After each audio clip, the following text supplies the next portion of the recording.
Thank you. All right, let's get to work. We've got a lot to do. Mr. President, Mr. Speaker, Lieutenant Governor Wyman, and my fellow state officials, ladies and gentlemen of the General Assembly and honored members of the judiciary, members of the clergy, and all the citizens of our great state, thank you. Thank you for the privilege of inviting me into the People's House. Let me offer my sincere congratulations to those of you taking on new and important leadership roles, as well as those who have been re-elected into leadership positions. I also want to congratulate the new members sworn in earlier today. I look forward to working with all of you. Let me note that since we were last here together, we have lost some dear friends, including Mary Fritz and Betty Bocas, both of whom served in this House. Our hearts are heavy as we continue to mourn their passing. As always, let us thank Connecticut's brave men and women serving our nation around the globe and pray for their safe return. Thank you as well to my dear friend and the best Lieutenant Governor in the country, Nancy Wyman.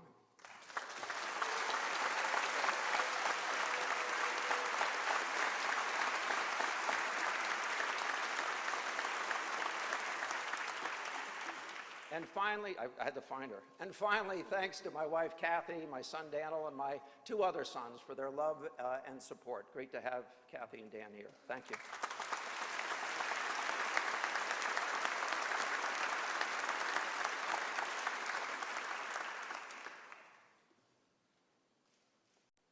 The Connecticut General Assembly met in special session.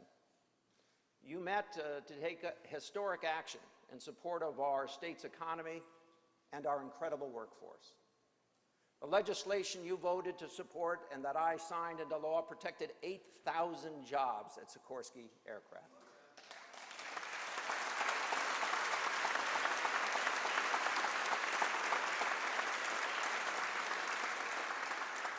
Equally important, it shored up thousands of more jobs up and down Sikorsky's supply chain and across every corner of our great state.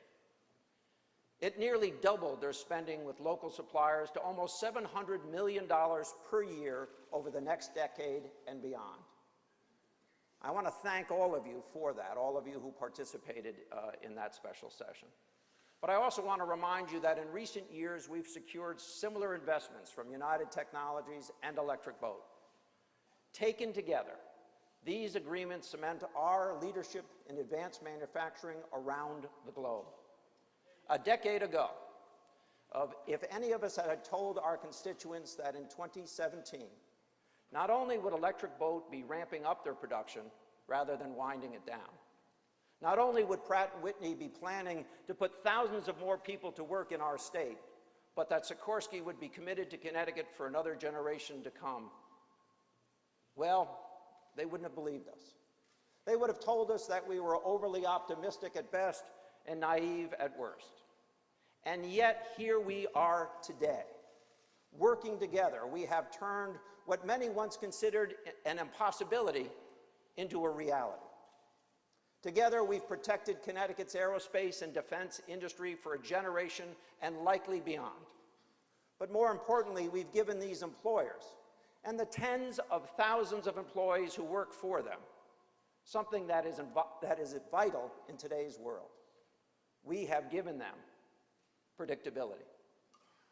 We know that predictability creates confidence, and we know that confidence creates growth. When we give people reasons to believe that their job is here to stay, we're giving them the confidence to purchase a home, or buy a new family car, or to start a college fund. In other words, we're giving them confidence to take part in our state's economy. And it's equally true for their employers. Predictability allows businesses to expand, to make new hires, to put down new roots right here in Connecticut. That is what companies and their workers are looking for. They deserve it, and it is on us to provide it. That's what I want to talk to you about today, about what we've done in recent years to make our budget more predictable and our economy more sustainable, and about how we can continue that important work this legislative session. Now, I'm going to discuss three key areas that I believe we should focus on this year. We do this in order to balance our current budget, but also to continue our progress towards long-term prosperity. Now, the good news is that for each of these three areas, positive change has already begun. To start, we need to continue making state government leaner and more cost-effective. The responsible way to do that is by setting priorities and allocating our resources where they are needed most. Because the truth is, we simply can't afford to continue doing everything we've done in the past. In recent years, commissioners and state employees have been hard at work finding creative ways to continue providing essential services while also saving money. These cuts were not painless. Important work had to be phased out so that other vital services could continue. But the results are plain to see. Last year, we cut nearly $850 million out of the budget to bring our current fiscal year in balance. In so doing, we spent less in the general fund than we had in the previous year for the first time since 2002. We've reduced the number of state agencies by 28% since 2011, shrinking from 81 agencies down to 58. During that same time period, we reduced the size of our executive branch workforce by 9.5%. We now employ 5,000 fewer full-time employees than we did in 2008. And don't let anyone tell you that these reductions are only in frontline employees. We've reduced the number of management positions in state government by 28%. While we had to go through the unfortunate but necessary process of layoffs last year, the vast majority of these reductions have come through attrition. We are also spending less on overtime. With your strong partnership and encouragement, overtime costs dropped 14.5%, saving the state $37 million.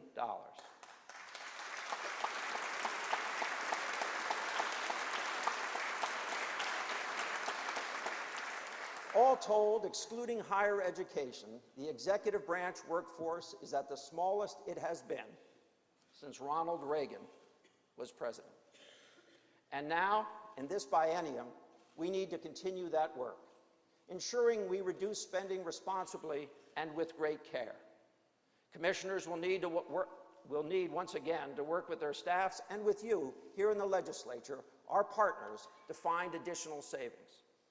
Now, like families across Connecticut, just because we've responsibly managed our budget in recent years does not mean we get to take a year off. We must continue to live within our means, spending only as much revenue as we have and no more. In September, my administration asked agencies to begin thinking about what additional cuts would mean. Having further explored these options, many of their recommendations will be included in the budget that I present to you next month.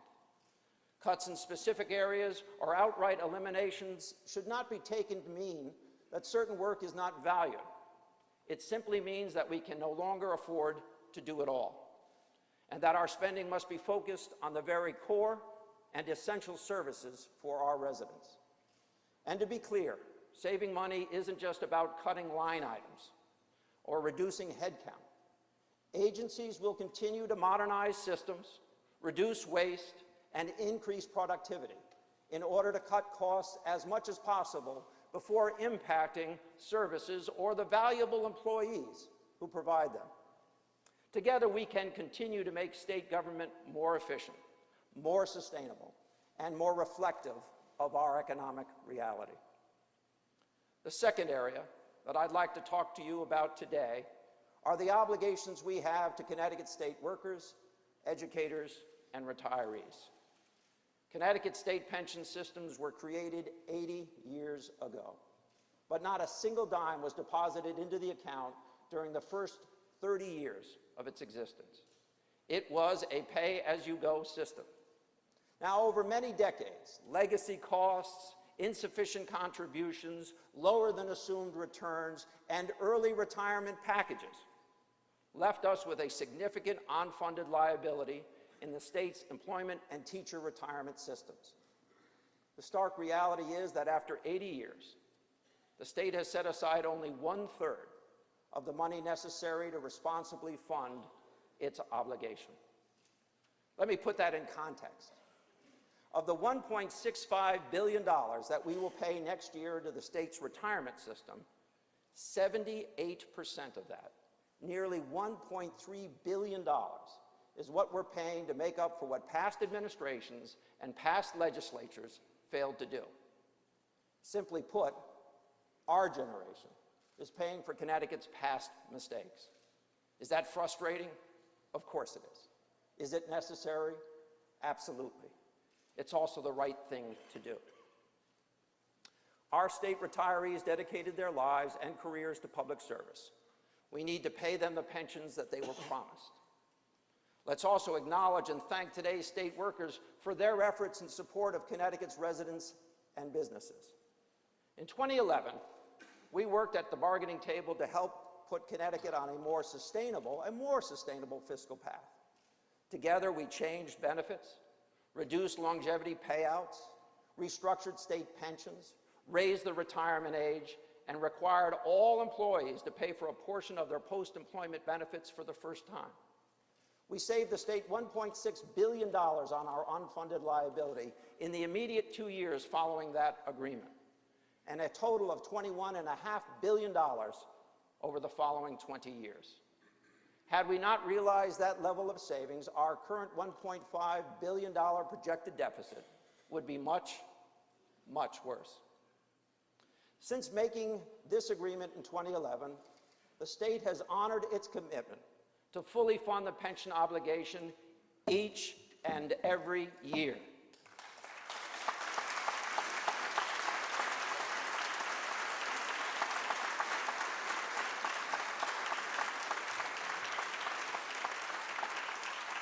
We are finally doing together what should have been done over the prior 80 years, and I want to thank all of you for that.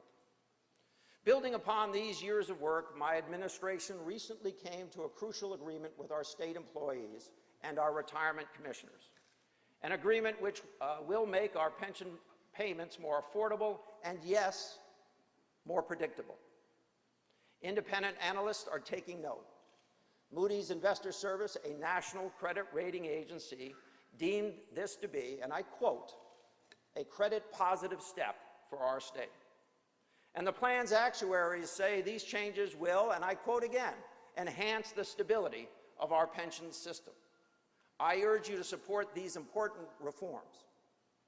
Now today, despite all of the hard work and real progress, it's clear we have much more work to do to make our short and long-term labor obligations more affordable.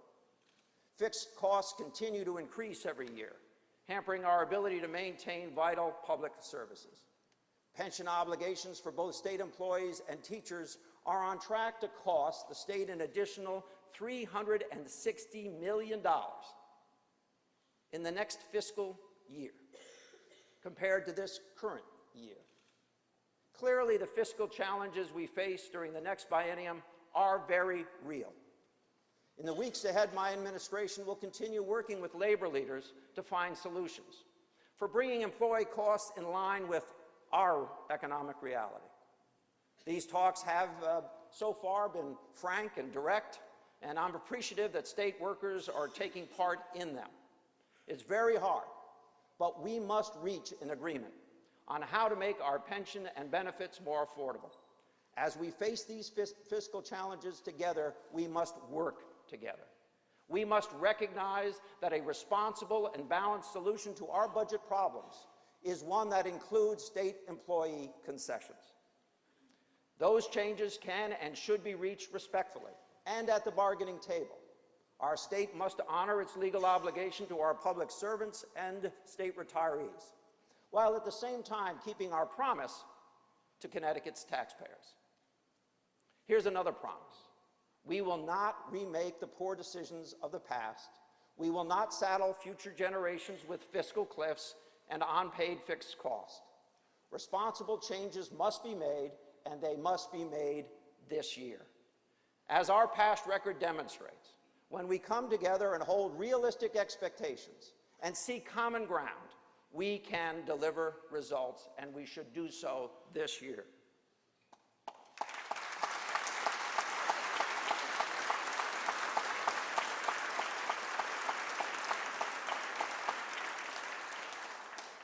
The third and final area that I would like to focus on with you today is how we go about distributing aid to our towns and our cities, primarily how we fund public education.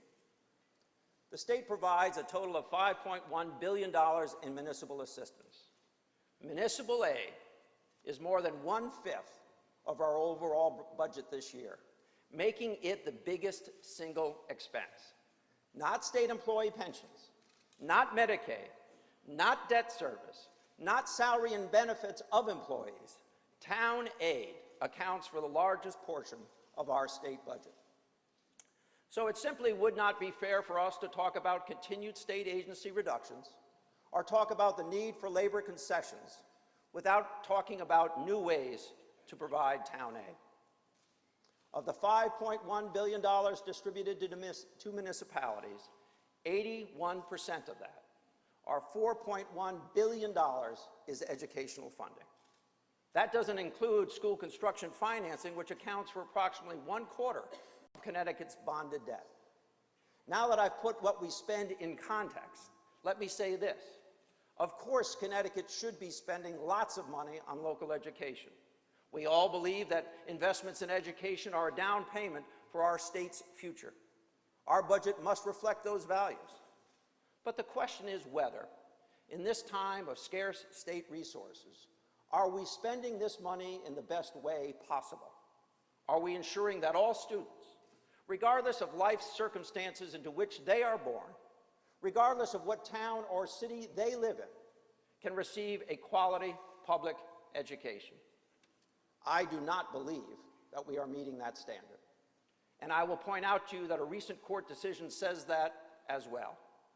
It's why I have long advocated that we direct our support to those municipalities that are struggling the most, so that we can level the playing field for our students and our taxpayers. While we have made progress on this front in recent years, I still believe we have not gone far enough.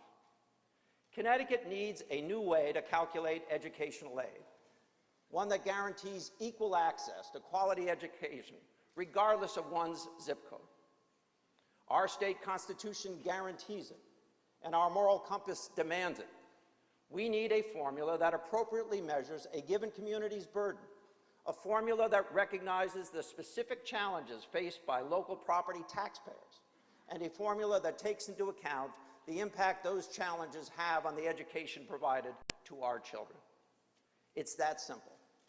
The budget that I will present to you next month will outline a more equitable system for providing town aid. It will be based on the local property tax burden, on student need, and current enrollment. The system will be designed to be more fair, more transparent, more accountable, and more adaptable, meaning that it will provide flexibility to fit the needs of given communities. The results will be a fairer distribution of our state's limited funds. And if we are successful in this effort, there will be an important ancillary benefit. We can help ensure that no Connecticut city or town will need to explore the avoidable path of bankruptcy. To be clear, that kind of help should not come without strings attached. If a state is going to play a more active role in helping less affluent communities, in helping higher taxed communities, part of that role will be holding local political leadership and stakeholders to a substantially higher standard and greater accountability.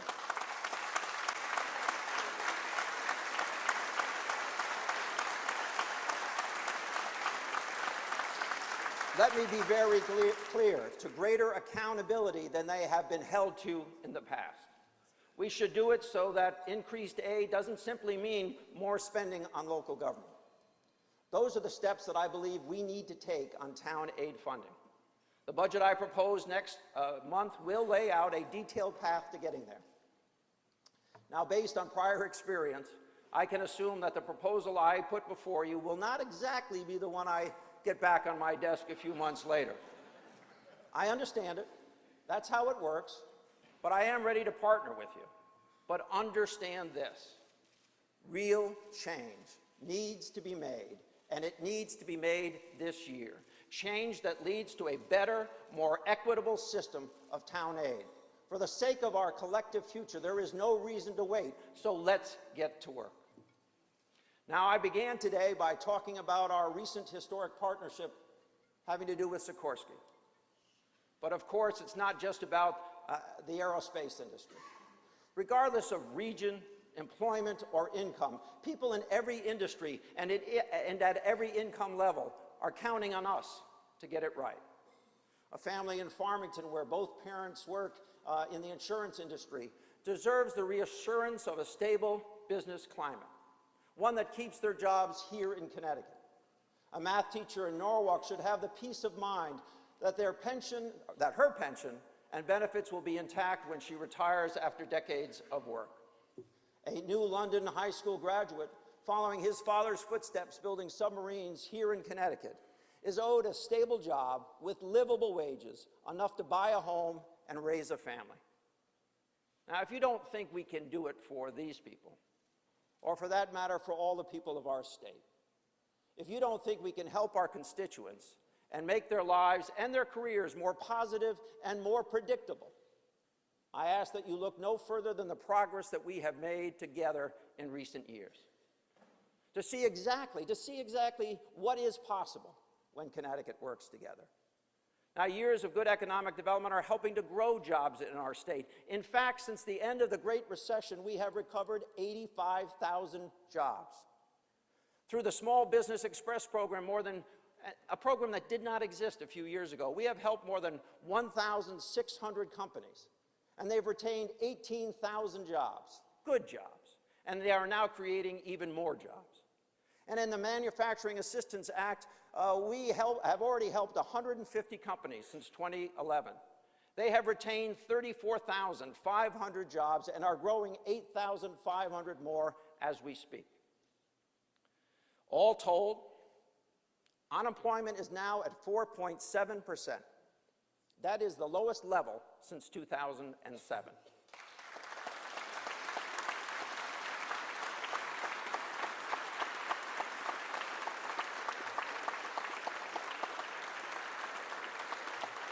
Low unemployment's good. Low unemployment is good. In 2012, we worked across party lines and passed comprehensive education reforms. And today, thanks to great teachers and principals, our students are some of the best readers in the country. And after years of decline, our graduation rates have risen for 5 years in a row.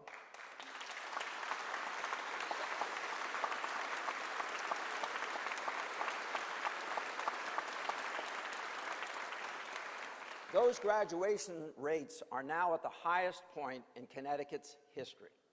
We've made monumental advancements for our most vulnerable children in Connecticut as well. Many people have doubted that we would finally be in a position to resolve the 25-year-old Juan F. case, which has kept DCF under federal oversight. For too long, this has been an embarrassment to our state and an unacceptable situation for our children. But today, as I stand before you, the end of that federal oversight is within our reach. We are finally ready for Connecticut state government to reclaim its responsibility for Connecticut kids. So please join me in support of this progress as well. We are also improving our transportation system as we speak. Thanks to investments we've made, the on-time and on-budget completion of the Q Bridge project means that on a daily basis, 140,000 motorists are getting to where they need to go with greater ease.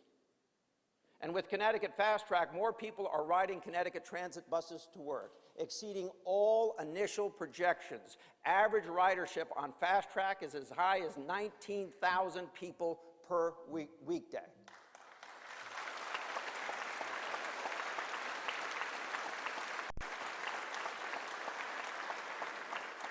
And finally, on the criminal justice front, Connecticut is leading the nation in reforms.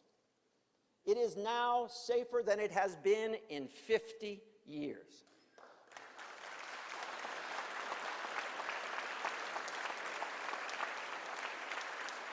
Our prison population has dropped significantly, and I want to underline this, high-risk, violent offenders are serving more of their sentence than they have ever served before under any other governor.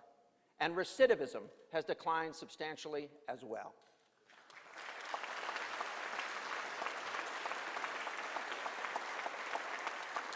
This progress has allowed us to save the taxpayers $70 million in the current fiscal year.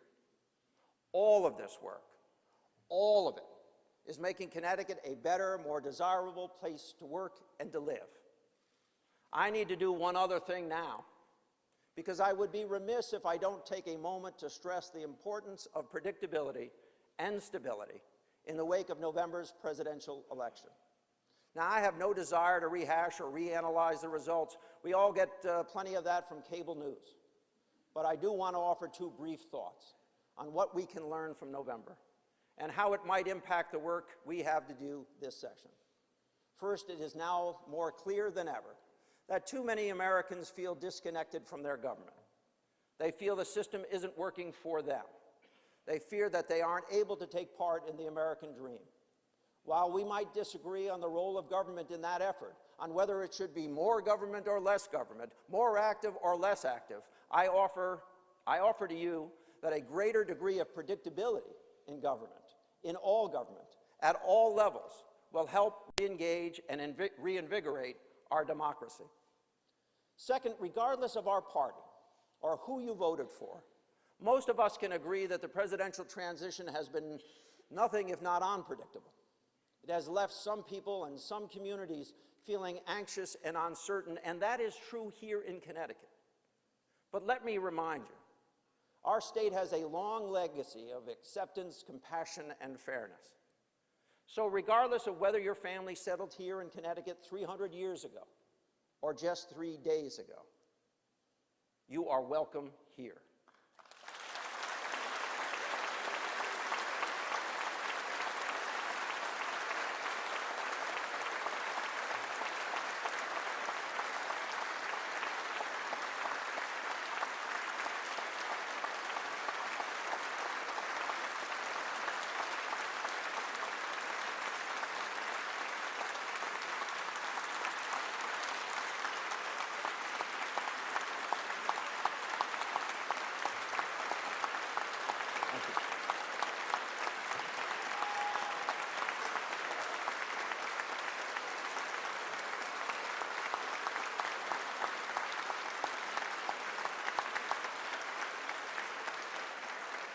So let me say that as the people of Connecticut navigate a changing national landscape, we will ensure that every state resident is treated with dignity and respect, and we will do this together. And that will not change, not now and not ever.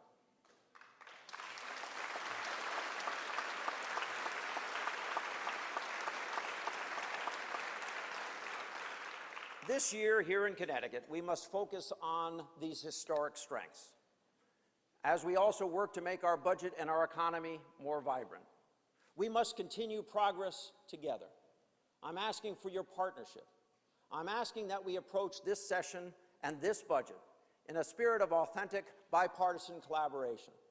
Next month, I'm going to come back to you with more details on the topics that I have laid out today, about how government should continue to become smaller and more effective, about how we can continue working with our partners in labor to create sustainable benefit systems that we can afford not just now, but in the years ahead, and about why we should find a fair way to fund public education so that we can ensure dollars are going to where they are needed most.